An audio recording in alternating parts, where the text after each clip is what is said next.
Live from New York, it's Ask This Engineer. Hey everybody, and welcome to Ask the Engineer, your weekly 8 p.m. Eastern Time show all about engineering, electronics, making, 3D printing, and more. We've got an exciting show for tonight, jam-packed with all the latest news, products, updates, and more. We're going to get right into it, broadcasting here live from New York City, straight into your home. So why don't you tell me what's on tonight's show, Mr. Aiden? On tonight's show, we'll go over logisticy things and more. There's weather around the country. We are still shipping smart and safe, so please place your orders on our site. There's no current issues, weather issues in New York right now, but there is some across the country, so keep that in mind when you place your orders. Our team thanks you. Here is some pre-COVID photos. We hope to do photos like this soon with our team. Please place orders. It's the only thing that keeps us a 100% independent, woman-owned manufacturing company in the USA. Go manufacturing. This is the way to do it. Place an order. Show and tell people around the world showing and sharing their projects and more. Lady Ada will talk about that and the projects they shared. Time travel, just a couple little reminders and more. Then we're going to do some Python on hardware news, some Made in New York City factory footage, some 3D printing videos, and more. DigiKey and Adafruit bring you Eye on MPI, where we show you the newest products each week. This is CUI devices. We got some new products. We got some top secret. We answer your questions. We do that on Discord, adafruit.it/Discord. You join all 27,000 of us. That's right. All that and more on, you guessed it, Ask an Engineer. Heck yeah. Okay, so first up, just a little bit of a reminder. There is weather happening around the country. Yeah. So mega weather. Yeah. So the weatheriest. Yeah, and I get it. It's like when you place an order, you just assume it shows up the next day. But sometimes it takes a little while, and there's going to be ripple effects because there's weather coming in the center of the country. There's weather on the East Coast. Yeah, like if a truck is leaving New York to California because it's ground shipping and you can't get through the middle of the country, it's going to be delayed a day. So, just be cool. Because when you email us about something, it goes to a real human. And we don't like shipping delays either, but they happen in a lot of things. And most of the time, it's something that's outside of our control. We're doing 100 days of masking, so I think we probably have like 70 or so days left. We're putting a mask in USA orders for just about anything. Mm-hmm. So, if the order is $1 or more, we toss them in mask. Use it, share it. One of the cool things to start. If you're double masking, yeah, now you have an extra mask. Now you can, you have 50% of your double mask supply if just with this one free mask. And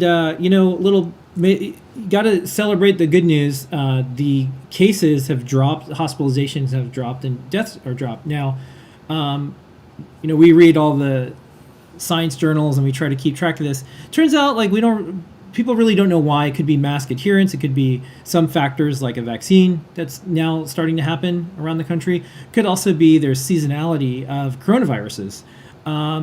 This is an interesting time to be a scientist. And one of the things that we know for sure is the only way to get young people into science is have them do electronics, computer science, physical computing. So I'm hoping that we generate and make some new scientists. So maybe something like a pandemic won't happen again.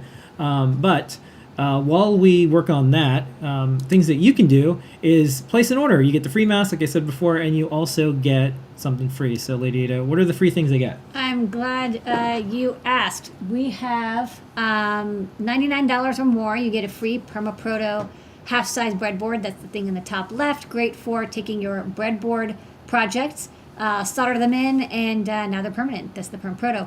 $149 or more, you get a free Stemma QT board. You see there's a pile of them. That's because you'll get one of a variety. We have like 25 different boards. If you make an account, we'll send you a different one each time. If you don't make an account, we can't tell which ones we've sent you, so you'll get a random one. All sorts of different sensors and breakouts and devices, including the new AW9523 GPI. Yeah, we added that into the mix. $199 or more, you get free UPS ground shipping. And then $299 or more, you get a free Circuit Playground Express, our favorite all-in-one development board that supports all sorts of languages like Arduino and MakeCode, Code.org, CS Discoveries, Circuit Python, and I think even like MicroPython now supports this chip. So it's a great way to get started with building electronics without needing to do any soldering at all. Okay, show and tell every week, 7:30 p.m. Eastern Time. People share their projects. Yep. And this week, who was on the show and tell, and what did they share? asked, okay, this is out of order because I kind of wrote them down different orders. So Kevin Fujiki came by. There's a Engineers Week coming up. They're doing a girls' night out. It's all virtual. And all of the young women who will be attending are going to build a microbit V2 NeoPixel LED strip that you can change the colors and patterns and even make it voice activated. Thanks to DigiKey, I'm sure they're getting all these kits out to kids so they can follow along and learn how cool and creative engineering can be. Yay! Jepler came by with a show and tell project demoing driving 8 parallel NeoPixel strips using PIO on the RP2040. You might be saying, that's not a big deal. Like, isn't there already a NeoPixel demo? Yeah, but this version uses a shift register. So it only uses 3 pins and it writes all 8 bits at the same time. So it's a really cool, like, serial to parallel converter while also clocking NeoPixels out at perfect rate. It's something that the PIO peripheral on the RP2040 does very well. Guide coming soon. Aaron also previewed an upcoming guide, the Mechatronic Fairy Wings. Aaron and Noah and Pedro have been working on this project for many months, and we're excited to get it out the door, fly away like a beautiful fairy. That'll be out next week, but you can watch Aaron demo it. We also have some cool videos with it, of course, coming up. JP is working on next project, which is a sports ball e-ink mag tag display. You want to know what the next sports events are, when they're playing, who's playing, when, what, times, etc. We found an ESPN JSON feed, and it's getting parsed on a mag tag and then displaying. You can change a sport from like basketball to hockey to, well, football's over, but when that comes back. But any sport that ESPN has feeds for, and they have feeds for like everything, you can display the daily game. So that's pretty cool. Melissa had an old VCP200 voice chip from like Radio Shack. I guess in the late 80s they made a voice chip that could recognize 8 commands, and she got it working. That's kind of neat, and it has like very home automation-y commands that it can recognize. Noah and Pedro showed off a 3D printed bracket case for the Matrix Portal CO2 sensor. Dan has been working on a big project, finally adding dual CVC USB UART connections to CircuitPython. So not only do you have a REPL, but you have a separate non-interpreted, like no non-REPL serial connection. So you can send data back and forth between a computer and a CircuitPython board outside of the REPL, which is really powerful. It means that we'll be able to do a lot more automation and CNC projects. So we did a live demo and it worked. Good job. Scott demoed off I2S audio playback is coming to the RP2040. Very exciting. We had PWM audio last week. This week is I2S, and it sounds like it's working because I heard this chime that he played. Seth showed off some new hardware designs that are like Qt Py compatible or like Qt Py-ish little boards. They look really cool. And Alvaro gives a tour of a lot of RISC-V hardware, such as like the first RISC-V motherboard, Pine64 based soldering iron, smart soldering iron, which is, he thinks the first RISC-V like commercial product. He also had a cool OLPC on the wall. And then Liz is working on some more MIDI solenoid controlling projects on the Pico. All right. Part of our Adafruit live series of shows. We have a bunch of shows that we do every single week. If you're watching this right now, it's Ask an Engineer at 8 p.m. We have Show and Tell, 7:30 p.m. It's our shows that we do on Wednesday.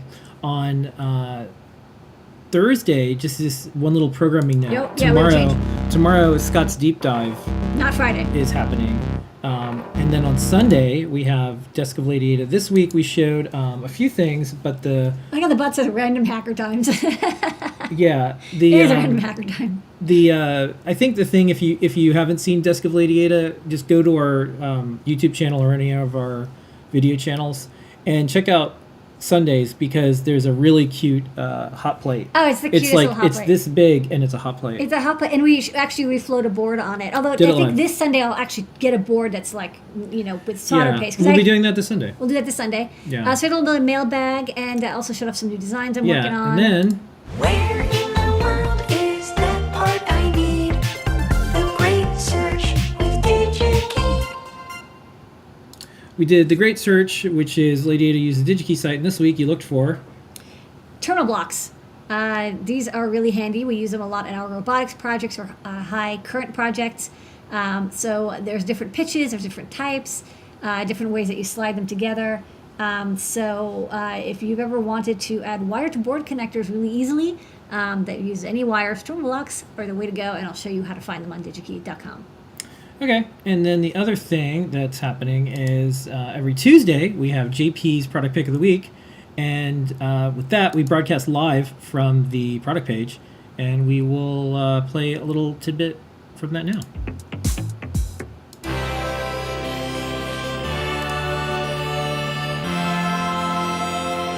The INA219 high-side DC voltage and current sensor in STEMMA QT format. So I'm going to run this DC motor, then we can look at the voltage and current as we run the motor. Power supply goes to the V-in, so it can measure the current voltage, and then that runs to the rest of my circuit. And now you can see it's drawing about 170 or so milliamps. So I'm going to put a finger on this motor, and as it struggles, current is quite a bit higher. It's almost double. We're running about 300 milliamps, and if I stop it entirely, you'll see we're drawing about half an amp. That's my product pick of the week. It is the INA219 DC high side current and voltage sensor in STEMMA QT format. Okay, and then also JP's workshop is Thursdays, and here's a little preview of what we already showed, but this will be part of a project series that we're doing with the Pico and also the RP2040 on running CircuitPython, so you can do all these cute projects.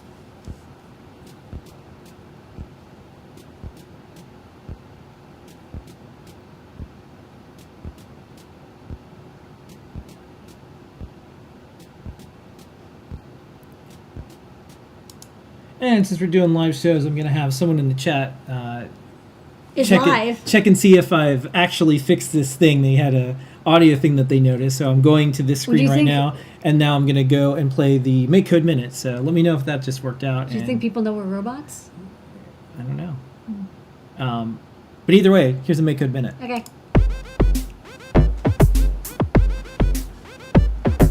What I wanted to show for the MakeCode Minute today is a new extension inside MakeCode Arcade that's called the Text Sprite extension.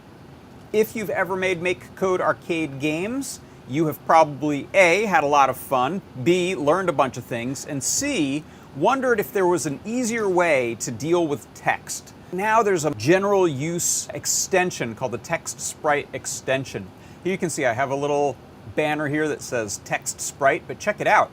I can actually control this thing with my cursor, and I can have it react to things like the position on screen. So when I get to the top of the screen, boom, I have it changing to the word top, and I've added a little icon to the side of it. And then Text Sprite down at the bottom, you can see it's exists in Z space, so I've put it over the background, but under my character here. And the way this works is, first of all, you'll head to Advanced, go to Extensions, and add the Text Sprite extension. And then you can see here I've got some new blocks, such as set text sprite to a text sprite type of object with some default text. That's a variable I made. And you can specify the color, and if it's on top of a background color. You can do things like set the size of the font, the position on screen, border colors. And then you can treat it like regular sprite. So I can move it with buttons. You can have it collide with things. You can have it stay in screen. Right here in my forever loop, what I'm doing is I'm checking the sprite position of the text sprite, and then I have the text changing when I reach different places on the screen. So that's just a quick example of what you could do. Oh yeah, one more thing here. I've got, if I press the A button, it changes to we have text. And if I hit the B button, text sprite. So really cool, really exciting. This will make a lot of different things inside of your games way easier to do than ever before. So Way to go, MakeCode team. Very excited about that. And so that is how you can create text sprites inside of your games in MakeCode Arcade. And that is your MakeCode Minute. Okay, and for time traveling, not a whole bunch of stuff this week other than our reminder for AdaBox, because we'll be shipping in April time period. And when we're doing that, if there's no openings, then you can't get one. So go to adabox.com and we will send you an AdaBox. Okay. All right, so next up, let's do some Python hardware news. Yes, I'm ready.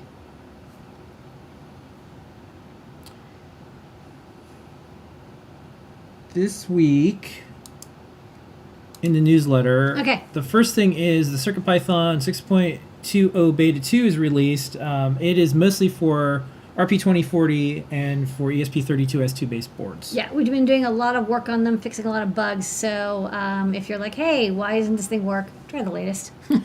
Okay, if you're a fan of Visual Studio Code, guess what? Use Raspberry Pi. I think with the Pi 400 in particular, that's a nice pairing. Yeah. Because you can code on, a full desktop. And it's like really easy to install too. Yeah. Like don't even do anything funky. It Yeah. comes in. And we have different sections of the newsletter, especially as, things change, and by change, I mean like in a good way. So there's more chips that support CircuitPython now. So with MIDI baked into CircuitPython, all the new boards like the Raspberry Pi Pico, you can use those for MIDI projects. So here's a drum machine with the Raspberry Pi Pico using CircuitPython. Here is a USB MIDI 16-channel step sequencer written in CircuitPython. This is 6.20. You can check out the tweet and the code on GitHub. And he made a MIDI controller using Raspberry Pi Pico and Pimoroni RGB keyboard with CircuitPython. And then you can check out the MIDI stuff on the forthcoming RP2040 powered Tiny 2040 from Pimoroni.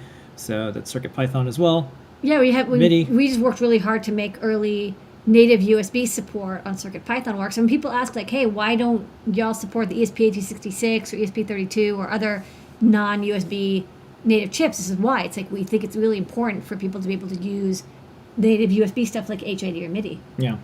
So you can check out all the MIDI stuff, and then there's keyboards. So we have a guide on essentials, CircuitPython essentials using CircuitPython HID keyboard and mouse, BLE HID keyboards with buttons in CircuitPython.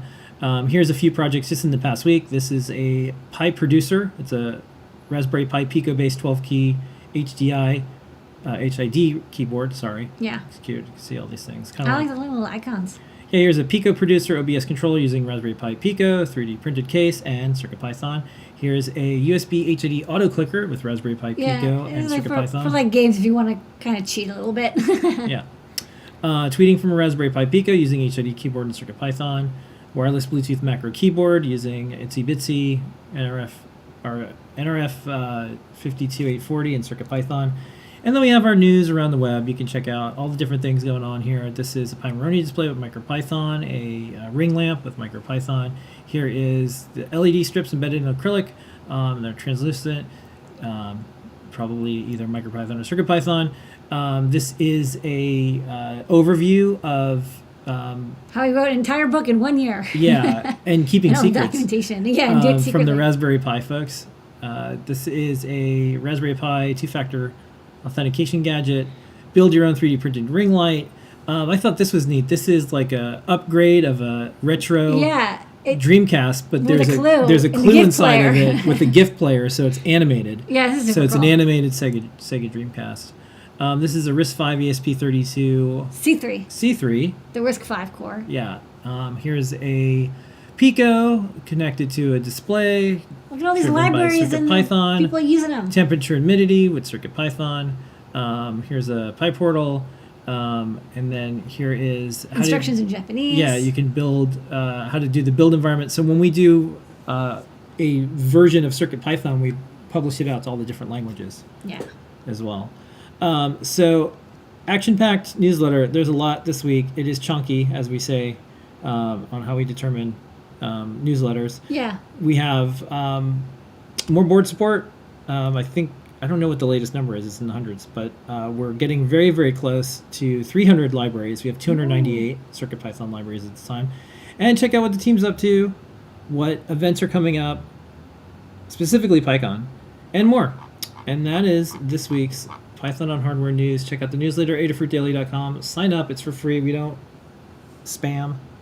We don't store your email to do anything else with. In fact, the whole newsletter is on a completely separate site because we said, how can we demonstrate We don't in the spam. best way possible that this has nothing to do with you purchase. We'll never do a pop-up thing on your screen. So, you know, I know we're held to a different standard, and maybe this standard will be the standard folks will request other companies do. But even if they don't, it doesn't matter. Adafruitdaily.com is the easiest way to keep up with this stuff each week. Correct. It won't hurt your feelings. And that's the latest news in CircuitPython hardware. Yeah. Okay. Next up, let's do open source hardware. Lady Ada, we're an open source hardware company, That's right. and We have some new guides this yeah. week. We've got, well, No One Pages project, which should normally be a new project, actually. They just added some pages to Carter's guide for the CO2 monitors. Check that out. Jen Fox wrote up a MagTag project that will check your Azure account and estimate how much you pay for your Azure cost, because you buy time and data cycles and packet costs, I guess, like data transfer. We also have an updated / new guide for our 1.54 inch e-ink displays. The reason we have a new guide is because there's a new 1.54 inch e-ink display, and so now there's 3 different ones. So we thought it would be best to have a new guide. And JP wrote a really detailed step-by-step guide on how to connect various different kinds of robotic motors and solenoids and steppers all to your Raspberry Pi Pico and control them with CircuitPython. It's not hard, but if you've never done it before, it can be a little intimidating because there's this thing and it moves, and you're gonna, how do you make it move, and how do you make it move fast or slow or safe or whatever. So he goes through every different kind of robotic element that people tend to use, DC motors, hobby servos, stepper motors, and solenoids, with step-by-step code on how to use them. And in the end, he actually makes one project that uses all of those elements, so you can learn how to make a complexer project with button input. all right, main New York City factory footage. Here's some footage from Adafruit. The factory.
And it wouldn't be factory footage without a sunset. Oh.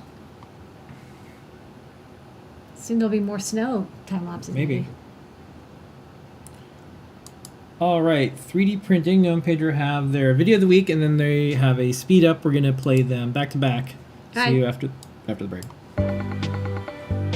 Hey, what's up folks? In this project, we're building a CO2 monitor with Adafruit's Matrix Portal. This uses the SCD30 CO2 sensor from Sensorion. The CO2 levels are displayed in parts per million, along with an emoji, so it's easy to know if the air is good or bad. It's a nice way to display the quality of the air with an LED matrix. The CO2 sensor breakout from Adafruit features Stemma QT, so there's no soldering required. We designed a 3D printed bracket for the display and sensor so the parts are nicely secured. The code for this project was written in Adafruit's CircuitPython by Carter Nielsen. To install CircuitPython, head over to circuitpython.org and search for the Matrix portal. On the boards page, look for the latest release and click to download the UF2 file. Connect the board over USB and double press the reset button to get into the bootloader mode. Then just drag and drop the UF2 onto the USB drive to automatically flash the firmware. Now you can edit the code using your favorite IDE or a text editor. Be sure to check out the guide for a full step-by-step tutorial on building this project. Links are in the description. The Matrix portal and SCD30 have built-in Stemma Qt, so it's really easy to get them up and running. The bracket and enclosure are 3D printed without any support material using PLA filament. The bracket is secured to the enclosure using M25 hardware screws and hex nuts. The Matrix portal can plug into any display with a standard Hub 75 port. The power cable and Stemma Qt cable are easily connected.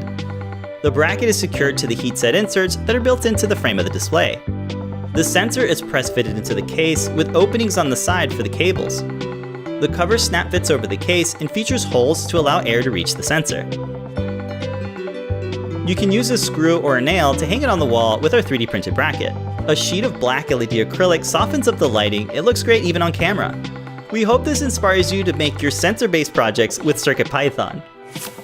Thanks so much for watching, and don't forget to subscribe for more projects from Adafruit.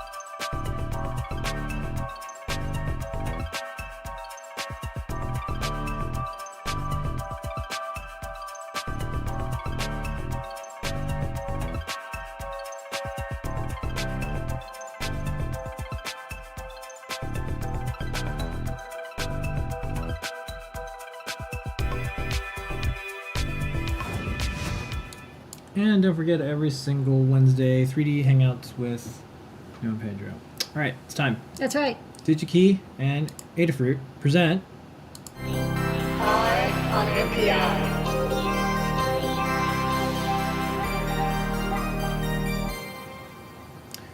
This week's Eye on NPI is CUI devices. Lady Ada, what is the NPI of this week? All right, I'm glad you asked. This one, well, I made the joke in the text that, if you're reading like Reddit or stock tip sites, they always say buy the dip.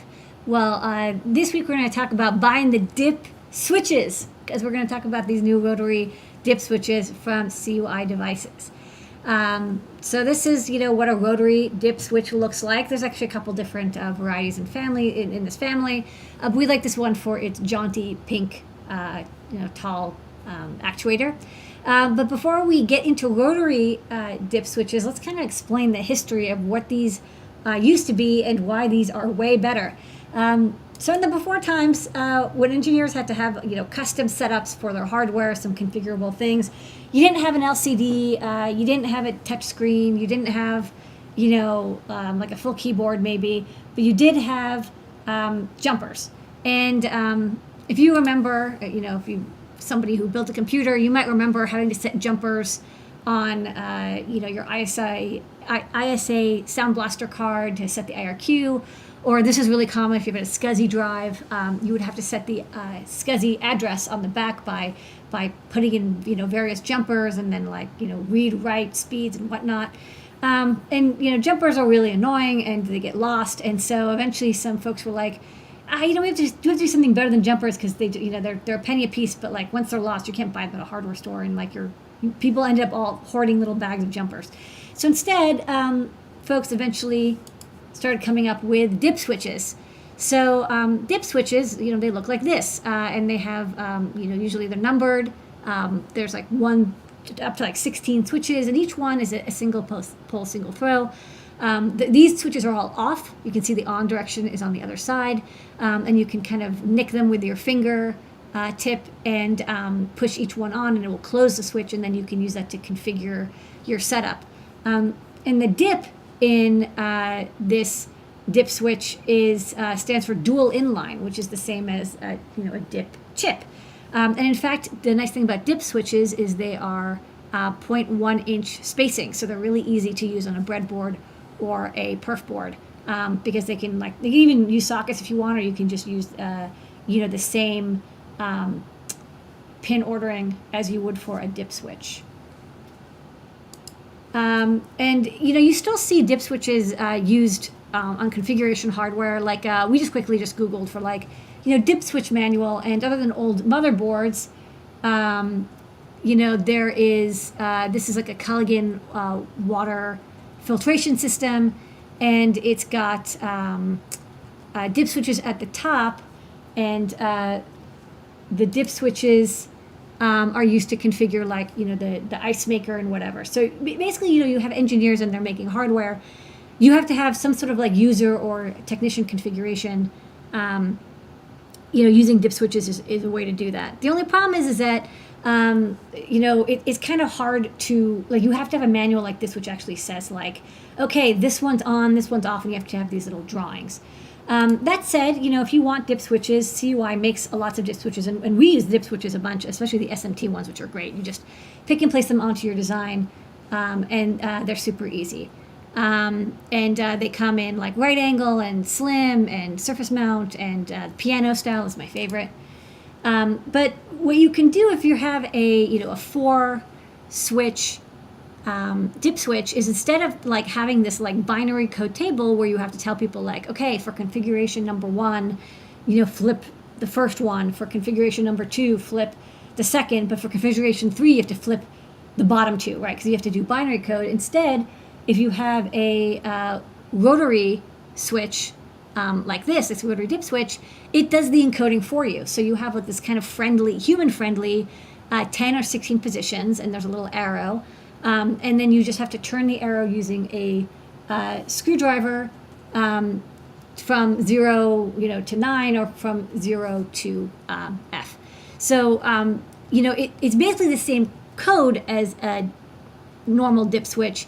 It's just it's simplified. You only have the outputs you need. The center 2 pins are ground pins, and there's 6 pins total. The center 2 pins are ground pins, and the outer 4 pins are the 4 dip switches. And there's a bunch of rotary dips available at CUI. So I said I took a screenshot of one, but there's actually a couple different variations. Right angle, SMT, through hole, thin, flat. There's ones with actuators. There's right angle actuators. There's the 10 position and the 16, and from what I can tell, the only reason you'd want one or the other is just for user simplicity. If you really don't need to have more than 10 configurations, it might be confusing for people to see what is A through F, because they don't know hexadecimal. Okay, next is and this is just some more tiles. We picked up a couple, and I thought I would just show them on the overhead real fast. Just showing off these really nice photos that they've got. So, zoom in and autofocus. Okay. Sorry. Oh no. Okay. So this is a 10 position. And you would use a screwdriver, and you rotate. You basically put it in the slot, and then whatever the slot is pointing to, again, the code comes out on the pins on the bottom. And the center 2 are grounded. This one is there's this large body type and there's a small body type, but they're both 0.1 inch spacing. So you can mechanically use either. This one's just smaller; it's a little tougher to read. But you can see this one has a all 16 outputs printed on it. I was kind of hoping that I could turn this with my finger, and maybe when it's soldered in, you can. You could definitely use pliers, but nothing really beats a flathead screwdriver. And then I opened it up, and you can see the switches on the inside. And then this little plate, which is what actually closes the switches, And when you look at the actuator, you can see like this this binary code, which is what presses down. All these little notches press down on the switches to close them. So that's how it works. Like as you twist it, it has like a player piano kind of effect where it pushes down on the relevant points. Okay, so Get so this on that's that. DigiKey, and if you're looking for it on DigiKey, this is short URL, Yes. digikey.com/short 43F9BR. Also, the product ID to search for it, you could probably do 223RDS, 10S, 1045, There's a whole SMT, family. SD, yeah, ND, but you could probably just also find it by searching for like CUI. CUI. Rotary dip switch, and that'll take you to there's a whole family of them. Again, there's like 25 different kinds of all the different configurations. I just picked a demonstrative sample here. I think these are underused. I think engineers should definitely put them in their projects because it's a great way to set configurations or like brightness or like an address of a wireless node. If you have multiple ones and you want to like quickly configure them. For like a couple of cents, you add one of these, and it's a mechanically strong way to configure a project. And then, of course, if you need more configuration bits, you can get the 10 selection version, and then just have multiple ones in a row. So you have, if you want like 1,000 configurations, you take 4 of the 10 position rotary dip switches and put them in the row, and one is the thousands, one is the hundreds, one's the tens, and one's a single digit. So now you have massive number of possible configuration outputs. So yeah, rotary dip switches is my recommendation for Iron MPI.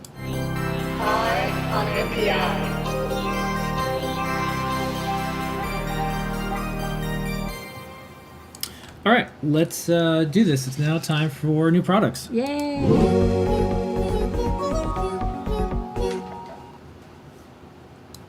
All right, this week, let's just kick it off with... Okay, so first up, this is not the star of the show, but I kind of feel like it should be. This is really cool. This is a adjustable 3 amp output. I think it's 3 amps. Is it 5 amp output power supply brick, which even has not only like a potentiometer to change the voltage, but the voltage is actually displayed on a little LED 7 segment as well. This is great. This is like my new benchtop power supply because it's 5 amps, and now it doesn't have constant current, but maybe you don't need that. But if you have a project and you're like, this one runs on 3 volts, this one runs on 5, this one on 6, this one on 9, this one on 12, this power adapter can cover it all. So it's got on one end the standard 5.5/2.1 millimeter DC jack. It's a positive tip. On the other end, it's got your standard 2-prong US plug, and boom, it's a package. Real easy to use. It seems pretty stable. I've used this for like pretty high power LED electronics. So it's more expensive than just a single voltage output, but I really like it, so I thought maybe I'd show it real fast on the overhead. One thing to watch is this isn't an on-off switch. It's a voltage selector, and the lowest voltage it does is like about 3 volts, 3.3 volts. And then as you turn it up, this is like 7, 8, 9, 10, up to about like 12. And it's not precise. You have to like tweak the knob to get the exact voltage you want. But still, I really like these. I picked one up for myself, and I was like, I should put it in the store. Okay, next up. What are these? NeoPixels for ants? That's right. Very tall, very small, very slim NeoPixels. Now, you can actually use these in a bunch of different ways because the pads kind of wrap around all the way. You can use them flat, reverse mount, or right angle. We have 2 types. We have the flat lens type, which you can see here against this coin. The top is cut flat. And then the next type we have, which is the same pinout, is rounded. So if you go to the next image, you can see it. It's got a round lens top. So they're the same. It's basically the same, just one's flat, one's round. They're NeoPixel compatible. I've driven them with 3 volts, but they kind of like 5 volts. Give them standard NeoPixel data, and you've got RGB coming out. So they come in 10 packs, and they're very cute, and they're very, very, very small. Only 4 by 2 millimeters. Tiny. Yeah, so this is the rounded one. Yeah. On the coin. And that's the flat one. Yeah. I didn't know which people liked, so I just got both. Okay, next up. Next up, a single coin cell battery holder. So this little clear snap fit case can hold a single CR2032 3-volt coin battery. We already have a similar thing in the store that has 2 coin batteries for 6 volts total. This one is 3 volts.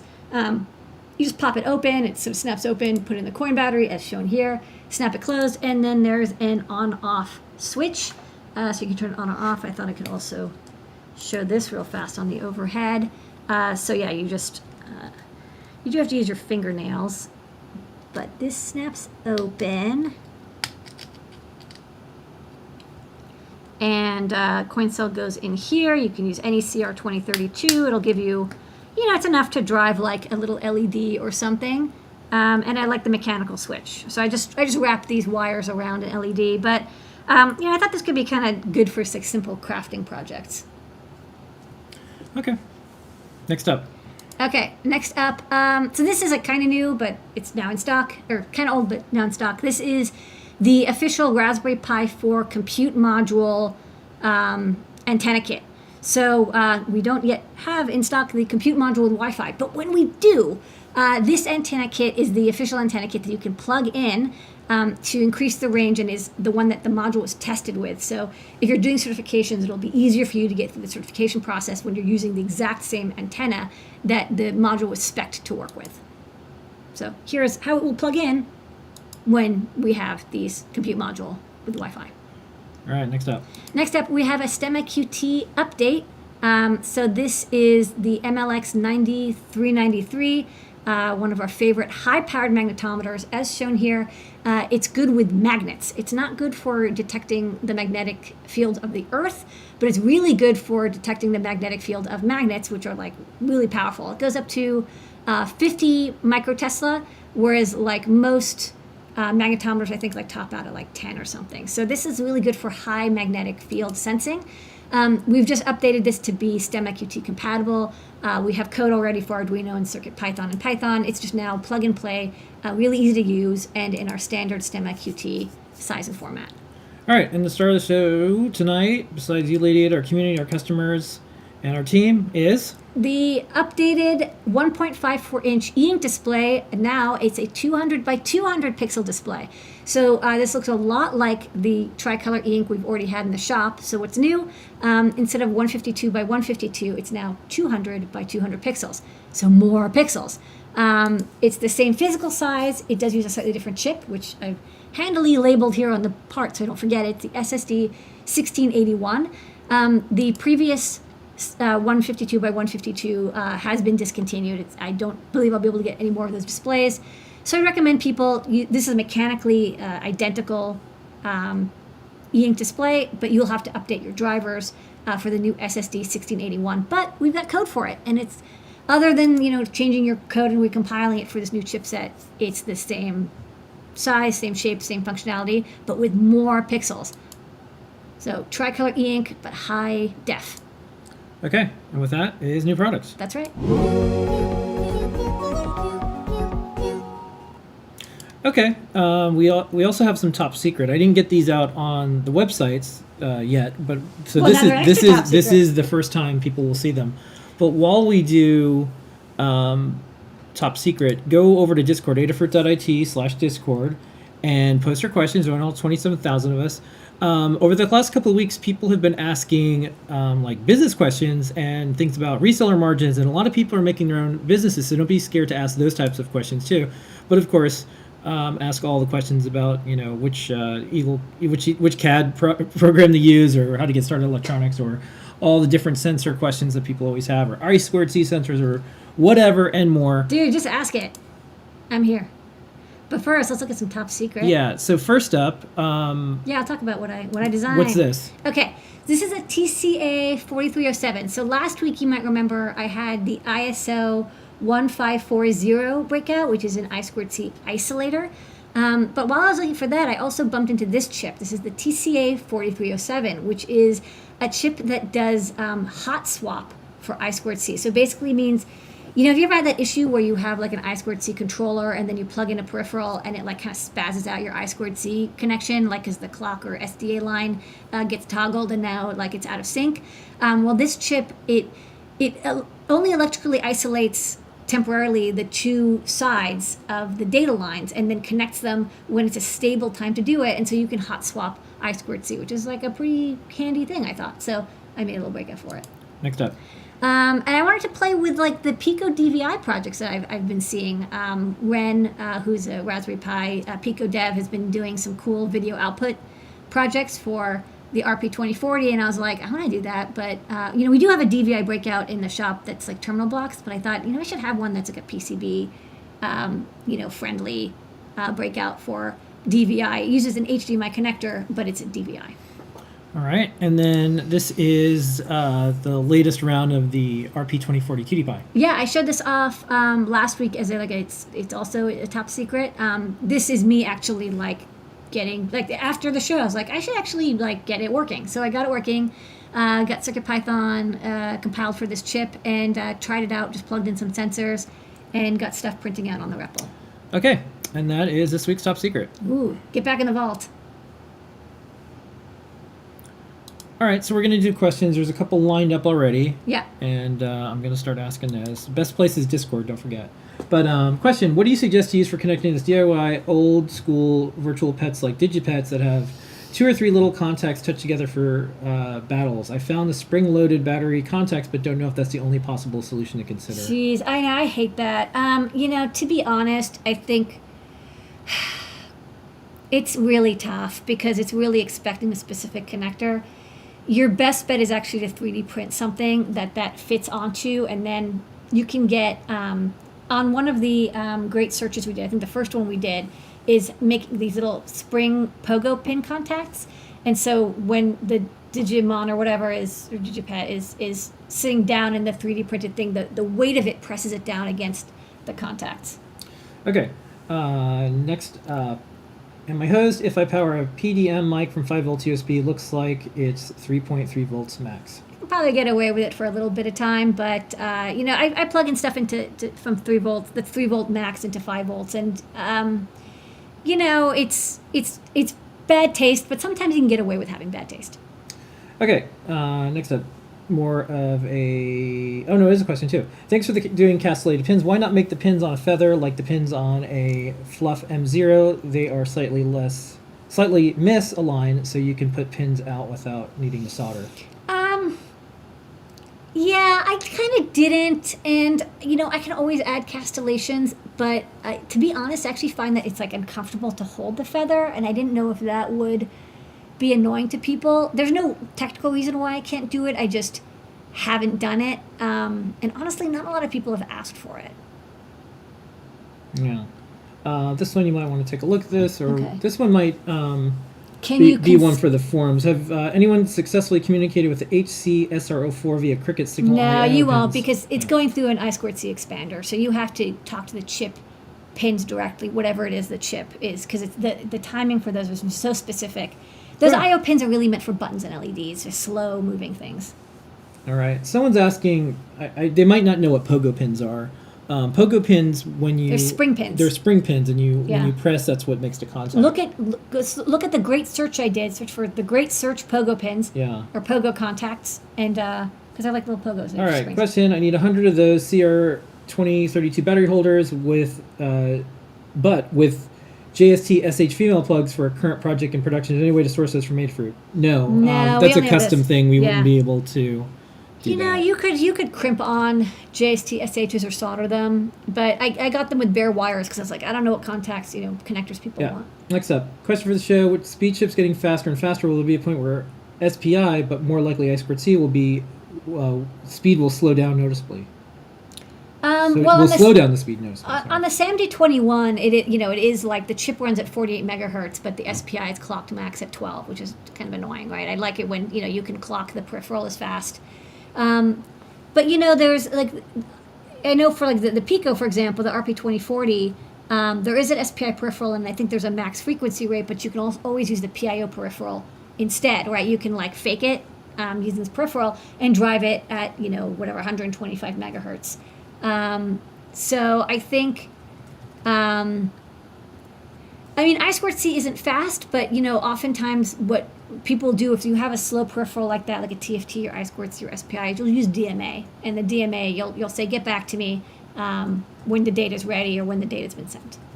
Okay, someone wanted to sign up to be notified when we're shipping the QT Py RP2040. So we have the Feather 2040 Yeah. and the Itsy Bitsy 2040 as things you can sign up for. We could do a coming soon page. I know. guess. I just got the PCBs and we haven't. Yeah. We just haven't had So time we'll try to do it. We'll try to do a coming soon page, but you'll see it soon, and you'll be Yeah. able to sign up and get them. But the two that you can sign up are Feather and the Itsy Bitsy. Yeah. Okay, next up, follow up. So you suggest using Pogo pins for basically the pet project. They seem pretty expensive for a production run. That's what I recommend. There's no great answer. Okay.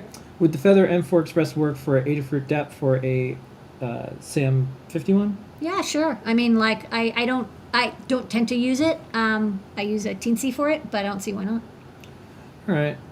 If folks could post in Discord, that's best, but I'll try to get to the other questions, the other chats. But let me get back to Discord. If I want to get into making my own circuit boards outside of hand soldering, any advice for the best tool to attach to SMD parts besides an easy bake oven? To attach SMD parts. Like Well, hot air? And... people use hot air guns. There's also like the easy make oven, which is a toaster oven, but like CircuitPython to temperature control it. So those are two popular ways of doing it. Don't leave the room. Last question. The dip switches gave me a thought. Any plans to make a Feather wing with a few dip switches? Example could be like a LoRa radio changing channels, different preamble to a message. I don't have any plans, but it's a great idea. You should make one. All right. And I don't know if this is... Oh, that's up there. Okay, that's a reply to that one. And I think we got through those, so let me check the other chat. How do you solder the two-sided RP2040 QT Py in production? Very carefully. Okay. One side and then the other. When do the Picos fill back up at Adafruit? So we don't know. We order them and we get them when they're shipped. We don't have any advance. We have them on order. notice, yeah. We have zero control on when they come to us, but when they do, we put them in stock immediately. Yeah. And, I guess I'll just make a comment about... someone said something in the one of the chats. They said, the thing about Raspberry Pi stuff is when it comes out, it's always back order for a while. Yeah, And it's popular. and I'll say, here's something, as a community we could probably work on. So when everyone's yelling and tweeting and being mean about like, where is it? And like they're saying, oh, you should have more, or like when they go down that road, you think about how discouraging that is for all the makers out there that are worried about success, not just failure. Yeah. Failure is I got all this stuff and no one wants to buy it. But success is like Success can make people even meaner. it takes time. Much like Lego. Yeah, it takes time, and Raspberry Pi has a really good track record of actually shipping the things Yeah. eventually. This isn't a speculative Kickstarter. It's a real thing, and same thing with Adafruit. Like we have it so you can't do back orders on our site. You can sign up and get notified, and then the next level is, well, I signed up, but when is it going to be here? You should make more all the time. And But when they- it's Picos, It's not like It's out- software. it's- Hardware's different. with Picos, it's out of our control, but we also don't have any information. And a friend of the company who writes for a website emailed me and was like, oh, is there any issues with supply of Pico chips? And I said, oh, is this for an article? Because I didn't want to contribute to like this, like, okay, they're releasing stuff and they're not doing a good enough job or whatever. So I just said, hey, like, contact the Pi Foundation, who's been really open in all of this. Like Eben, the founder, his tweeting that he's shipping out Pico chips to Adafruit. He just did that I an know. hour ago. So we have a small amount of Pico chips that are on the way, RP2040s, I should Just say. so we can get our... And what I don't want to designs see is someone like Eben being like, well, damned if I do, damned if I don't. Like, here I am showing the actual, like, I'm shipping the box. Here's the box. And look, it's not like they only had like 200 Pico boards. I mean, I think in the... I don't want to... Don't quote me, look at the article, but I think Eben was like, we shipped like 100,000 or 200,000 boards, which is astonishing for a release to ship out 200. Like, what a risk. Next up. And, we get dinged because folks say, well, why don't you take back orders? It's because, like, imagine if we took out back orders for the Pico. People would take it. They Oh would. my God. So if they just ordered a Pico, What a nightmare. let me just give you an example. This is a maker business segment. Okay. I'll give you an example. No, we don't take back orders. If we took back orders on the Pico, Okay. if you just ordered the Pico, then you're waiting for at least a month until we get more. Now, with the world of credit cards companies don't like it when you charge someone and don't ship them something. So then you can hold an authorization. Right. Not the credit card stored somewhere, but an But if authorization. it's a debit card, it might still show up as a charge. Yeah. So there's all sorts of things that go into this. So And then when you are ready to ship it, turns out that they moved or their credit card or wait. changed. Oh wait, there's Yeah. more. And that's just if it's a Pico. Imagine if someone ordered two things. Feather M4 and a Pico, and the Yeah. Feather M4 is in stock. So So what do you do? Do you wait? Do you they hold say- both? they say- do you ship one once? They say, well, I want the Feather next day air? But I paid for next day air just for those things, not two separate next day air charges. That would be more. $30 for next day air. But now, since it's two separate orders, is that another next day air order? So it compounds, and I think that I actually believe the best thing to do for people is only ship something that you actually have in stock. I think that That's is our philosophy. We used to, like, that is for the way to 1 go. month, we did back orders, and I immediately was like, this is such a nightmare. It isn't worth it. Also, with electronics, you can't control when you're going to get it. You can't control. Yeah. Like, I have a bunch of electronics, not Picos, other electronics that are in Ohio right now. And they're like, we can't leave. Like, there's weather, and it's been in Ohio for like a week now. And I'm like, it should have been here last. What if I'd promised people, no, it's on the way. It'll be here in 2 days. And I didn't Yeah. know that there was like a weather storm coming and it's going to be delayed. We've had pallets lost. It happens once in a while. I don't know where this pallet went because it's kind of big. Yeah. But it got lost, and then we had to order those products again, and it takes another 4 to 6 weeks. So there's no. I always tell people I really, really, really don't recommend ever doing back orders. I think back orders are not worth the stress. It's better to spend that emotional energy and physical energy, because it is physical energy, Yeah. on improving your supply chain and having like a sign up list so people can get notified. Do we make less money because we don't do back orders? Yeah, but our mental stress level is way lower, which means I can design more hardware. Well, Use it in the long run. this is actually really hard to. So people want everything fast as well. So one of the hardest things is, let's say if you have an order from Adafruit with 10 different things, and chunks of them come in stock at different times, and you place an order and you use next day air shipping, but then you have to break that order into Dude, three. this is like an NP complete problem. Yeah, you can't even. It's like you can't that's solve it. that's one of the problems, and also there's revisions that get changed. There's things that happen between when something's ordered. As someone mentioned in the chat, there is a huge chip shortage for the automotive industry. There's a lot of stuff going on, but one of the things that we just decided to do is, like, when you place an order for something in Adafruit, it is going to ship. A back order, and you can, by the way, if you want to back order Adafruit stuff, buy it from DigiKey. Yeah, they'll do it. That's a really good way to do it. But I'll give you a hint. You probably won't get it any faster. I mean, unless it's like a situation where we had just shipped them, a bunch. Yeah. It's going to come into stock at Adafruit at the same time. Yeah. Like, it's not going to be like Next up. some secret hack. Question: any suggestions for end user dip switches, like things that allow for frequent switching for end users? A primary action to select 4 to 6 things. Are there bigger combined switch things? I've only seen 10 and 16, but that seems like a pretty good number. I mean, you can have 16 presets, right? I mean, you can do rotary encoders, but like what I like about these is that they're mechanically, like, once you set them, you don't really mess with them anymore, and they don't move. Where the rotary encoders, like, they're motile, like they move. Yeah. Let's see here. I think I got that. Someone mentions, they have a ton of NXP chips on back order due to COVID. Okay, so we had like the NXP gyro, which I really like, the FXA 7800 or something. Okay, for 15 months, these chips were not available. Like, I have a breakout, and I was just like, when are we I gonna guess do we chips? could have put it in the store and took a back What order. do I do? Back order 15 months? I said, like, NXP, when are you going to making these gyros again? And I don't know what happened, but they were like, no, we're still making them. But the order, I ordered a reel, and they kept pushing back and back and back. And it's like, eventually I just moved on to other chips. It's a shame. It was a really nice gyro. But, and and there's no way to know, right? Yeah. I didn't know when I first used the chip that there was going to be a 15 month. I mean, it was more than a year that it was out and of then, stock.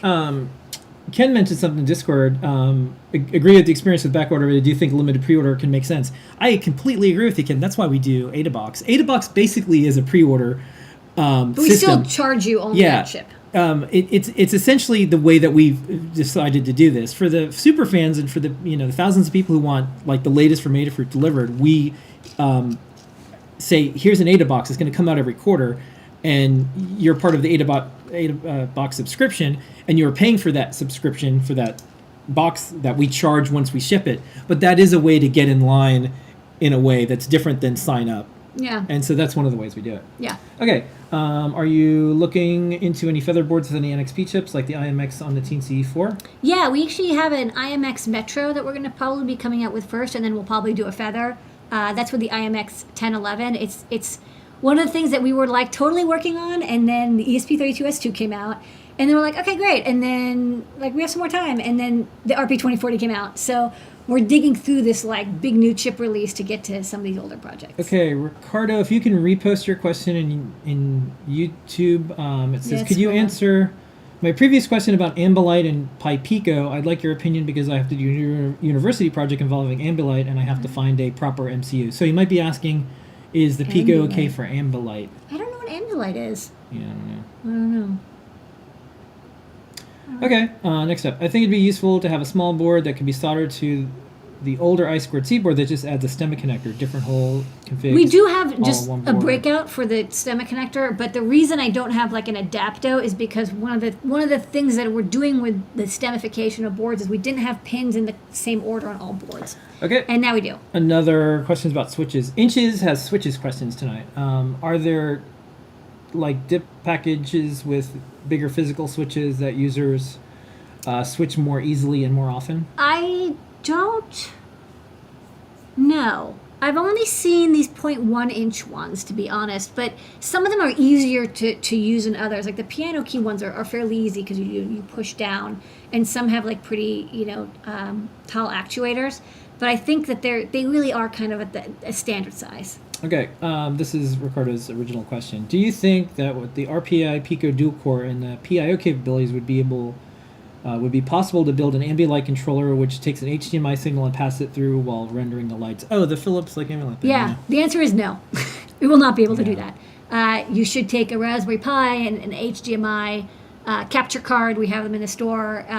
And then you can get, you split it and use an HDMI capture card to USB and then use a Raspberry Pi 4 or something to analyze it and then make your clone. You will not be able to do it with a microcontroller All right. probably ever. So someone says, what's happening with the NXP chip shortage? Is this over demand or COVID labor issues? Not convinced by the news coverage. Someone says, any automotive chip provider... It's not NXP. It's everybody. I've seen my lead times for, microchip products. They're now 58 weeks or something. I mean, like, I don't even know if this planet's going to be around in 58 weeks, but I guess I have to tell them I'm going to need some SAMD 51s then. It's just, I think... this happened a couple of years ago. There's weird cycles. The problem is, of course, once there starts to be a chip shortage and companies are like, well, fine, I'm going to order a lot because I need these chips because I can't sell products if I don't have them. And that exasperates it. So this is basically like toilet paper from 1 year ago, but now it's microcontrollers Yeah. and semiconductors. And this just gets back to what I was saying before about, when something's out of stock and everyone, gets aggressive and they're sometimes you can't do anything about it.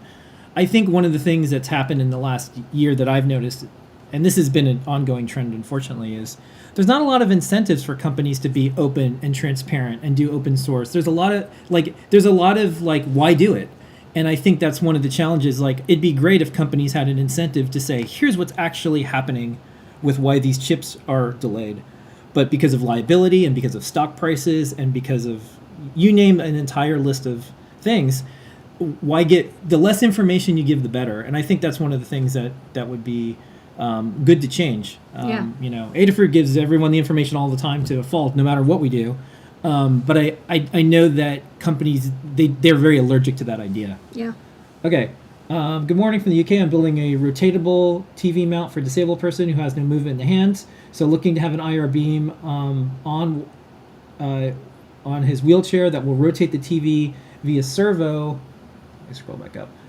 Can you suggest a suitable sensor emitter? Yeah, actually, if you look, we have a really great set of guides by Cyborg 5, who also has inability to move the TV or turn a TV on and off. And he's done a lot of development with IR that helps people who have the ability to press switches but don't necessarily have the ability to actuate small switches. Like you can have like 1 or 2 switches. So any Arduino and using the IR send and IR receive libraries, even the he wrote. And what you can do is have one Arduino on the wheelchair, and you have a big button that they can press, or multiple buttons that they can press to select different rotations. And on the other side, you have a different Arduino with an IR receiver, and then it reads it and then converts that into motion to rotate the TV. And on the sender, just make sure you have the LEDs arranged kind of in like a spread out pattern, like have multiple LEDs. So even if they're not exactly in front of the TV, the signal bounces and gets there. But definitely check out the Chris Young Cyborg 5 projects, because definitely he's like the expert in infrared LED accessibility projects. Literally wrote the guide on them. Okay, and then the other question is, how do you crimp JST-SH female connectors to wires? For Exactly the same way you solder double-sided boards, very carefully. Get a Okay. good crimper. There's videos JST has published. Yeah, we have. We also have. I think we stock them. We have pigtails that you can use too, like individually, like just the wires. You'll have to solder and heat shrink them, but that might be easier than crimping. Okay, and I think that this is the follow-up for the HDMI thing. Okay, thank you so much. So you don't really know any microcontroller that would be capable of taking HDMI stream in and process it while passing it through. Only maybe an FPGA, and honestly, this isn't worth your time. I would just grab a USB to HDMI capture card. Sorry, like it's just you can do it, yes, and if you have a lot of time, but if it's like if you have to finish this for school, I think there's still plenty to learn with Python and image recognition, doing it with a USB capture card. Like there's stuff to learn. Just because you're not parsing out an HDMI live stream doesn't mean there isn't engineering to be done. Okay, Tigerbyte likes the Engineer PA-09/PA-21 crimpers. Those are the great Japanese-made crimper tools. We love them too. Yeah, we sell the, and we have an Engineer. Yeah. No, those are the ones. Well, yeah. Yeah. Okay. If you want to get it from Adafruit. Yes. Okay. I think those are That was the. like the most questions ever. Yeah, well, we tried to build in enough time because we really like to answer questions. That's 'cause right. It's called Ask It an is Engineer. called Ask an Engineer. Actually, but that's another thing, though. What? Sometimes in the beginning of the show, for people, if this is the first time they've seen They the get show, really- they're like, "Why they is that gonna they say get there's me?" no asking questions. Like, well, part of it is asking questions. But and also part of it people is ask videos. questions about the show, Yeah, which I and think we is actually, nice. we intersperse questions, but we do save most of them towards the end. So it just says you can only crimp the male connectors. I think that was. I check the JST data sheet. Okay. I don't know off the top of my head. All right. Well, that's our show for tonight. We did a bunch of questions. Thanks, everybody. A bunch of new products and videos and guides and more. It was jam-packed. Thanks, Yeah. everybody. Don't forget Scott's show is tomorrow, not Friday. Yeah, and we had a also fun JB's. music thing where when I played Us on here, the music started playing, which is Or maybe I us guess humming. I guess that could be. I see a lot of YouTube influencers starting to have lots of music channel. Well, we're practicing our lots TikToks, eh? lots of music in the background, but we don't do that. Okay. So we'll be here next week. Thanks so much, everybody. 8 p.m. Eastern Time. Special thanks to everybody in the chat who has been helping out and sharing and being good to Good each other. questions, answering questions. Thanks to Takara, who's in the Slack chat. Hey, Dakota. For Adafruit behind the scenes. Don't forget to like, subscribe, and hit the alert thing. I always feel weird about that because you know what? I kind of feel like. You know what to do. I don't know what I'm telling you. I feel like, Brush your teeth. if you're someone who subscribes to YouTube channels and hits likes on stuff, you're going to do that and you know that. But, don't feel like you have to because, no, don't. Look, there's so much stress and pressure in this world. Don't feel like you have to because we're not one of the channels it doesn't actually matter. that's our sole source of income or anything like that. YouTube purposely doesn't have videos and content like ours bubble to the top because we're not YouTube influencers that are working with advertisers. So they even told us, like, if you want to see your videos, like, work with Tide Pods, and we're like, we can't do that. So that's why we have a really big following on all the social media, but it's not because of the advertiser push. It's because the people who want to follow and want to do that. So do what you want to do. It's all good. Brought to you by Tide Pods. We'll see everybody. Yeah. Ding. So we'll see everybody next week. And here Thanks, is everybody. your moment of Xenar.